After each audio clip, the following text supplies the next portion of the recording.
We began the book of Exodus reading that a new king rose over Egypt who did not know Joseph and how loyal he and his people were to Egypt.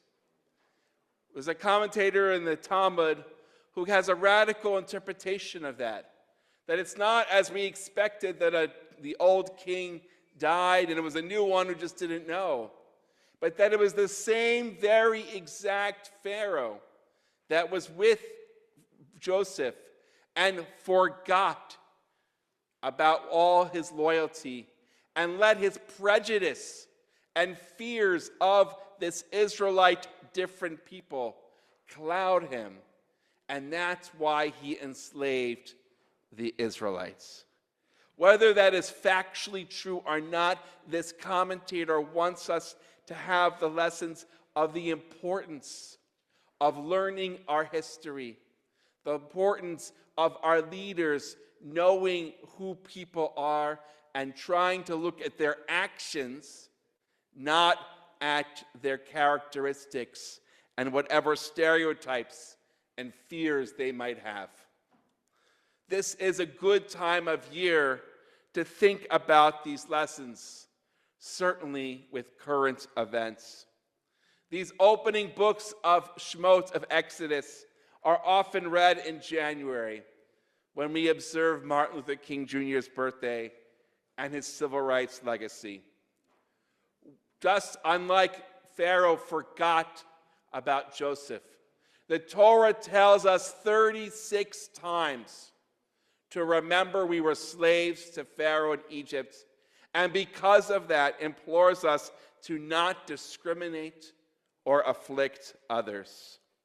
Jews on the whole over history have done that.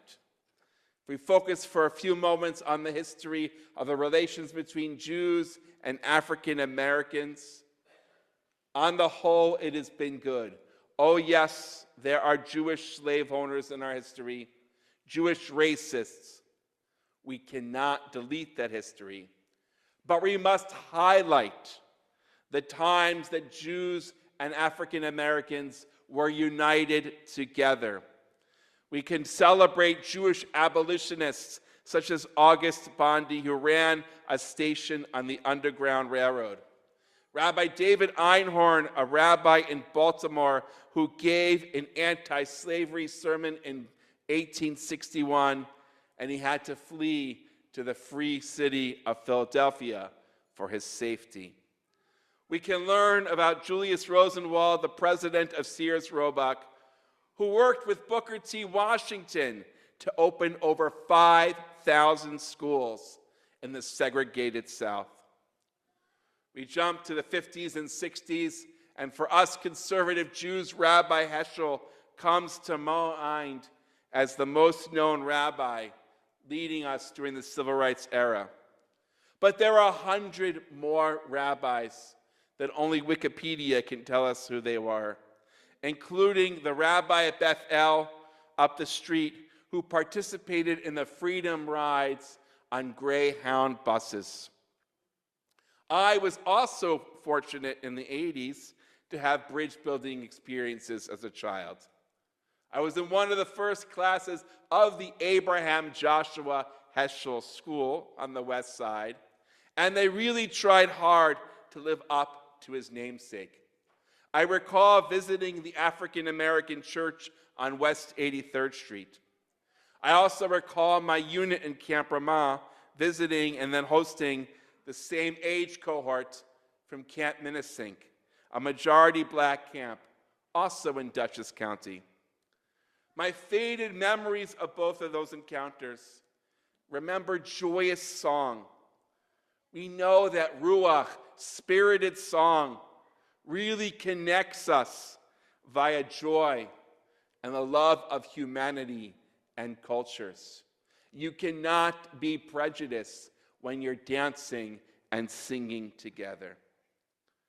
The challenge now comes today when anti-Semitism, our affliction, is not being combated as part of civil rights activism. Like a new Pharaohs, those others who are persecuted have forgotten our affinity for them. There's this new term, intersectionality. And there's a requirement that there must be, without any nuance, an oppressor and an oppressed. And the clear demarcations of race and ideology have distanced the Jews and our affliction of anti-Semitism from other persecuted people. We Jews are now not just being excluded from helping others, we are actually being persecuted by those who we want and need to be our allies. Anti-Israel is labeling all us Jews as oppressors. We saw that just the other day right here in Queens. And Israel's Jewish identity is being labeled apartheid because this group of Jews who are oppressed can no longer have a haven.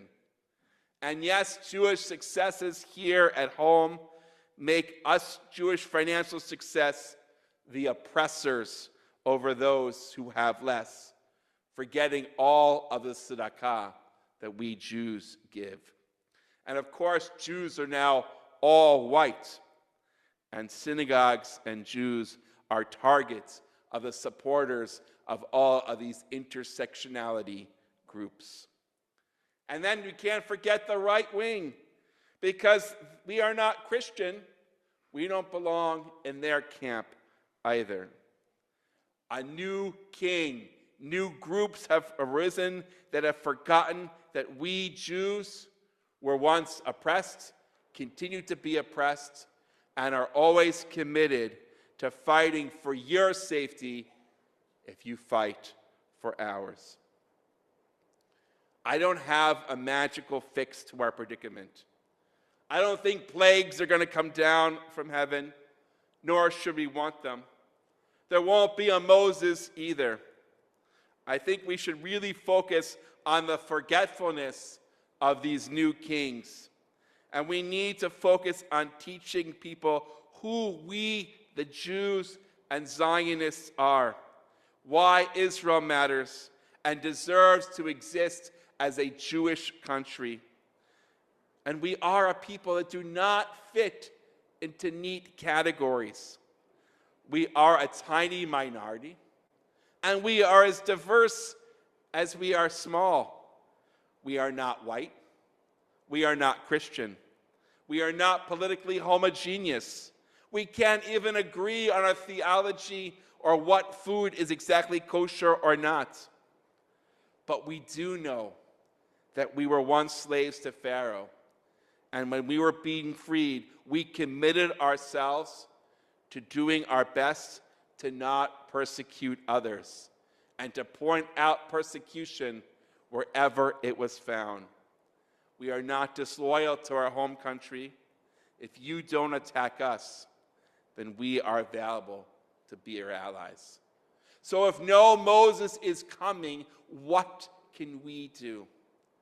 Well, I think we can learn from Dr. King and the other civil rights activists. Start small and start at home. So here in Great Neck, we have started, and I've been invited, thanks to Rebecca Sassooni and Mayor Ted Rosen of Great Neck Plaza, to something called the Great Neck Coalition. We are a diverse group of Jews of all type who live here in Great Neck, of African Americans, Chinese, Korean, all of the diverse groups. And we are doing our best to be in dialogue with each other. Last May at the library, I actually got to be one of the moderators of said dialogue, where we discovered how much we have in common and not different. And I hope that you will join us, and there'll be flyers soon, this March 1st, again at the library. That's a Sunday afternoon, done for the Jewish people, where they're going to celebrate Lunar New Year as well as African American culture. We owe it to our brothers and sisters in this coalition to go. They are making sure there is kosher food. Because they are putting their hand out to us, we need to grab our hand to them and to build these small bridges at home.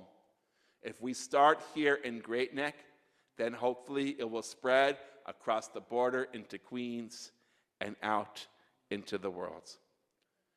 Dr. King was a visionary. He had a dream. His dream is not yet true. But if we commit ourselves to doing what we can make his dream a reality. Shabbat Shalom.